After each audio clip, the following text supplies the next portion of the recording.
question that I often get, if it takes 1 atmosphere of pressure to do the polymer fill, why does that 1 atmosphere of pressure not remain constant on the neck after the cure time? Yeah, that's a frequently asked question, so I'm glad you brought that up.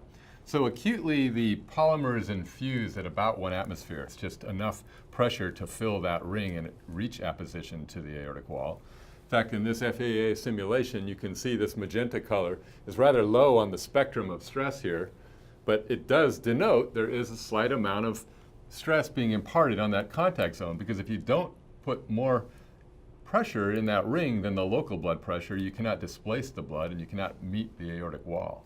But what happens then is you make a slight indentation or a slight pressurization into the aortic lumen, and at that point when the polymer cross-links, it's dimensionally stable. It's not an expansive force.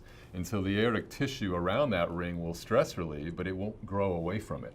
Essentially, you're getting this acute, slight local stress increase as depicted by this FEA model, but then what will happen is there'll just be a stress relaxation. But this is a static casting of a ring that will just be in equilibrium with that aortic wall indefinitely, and that's been demonstrated by the clinical follow-up.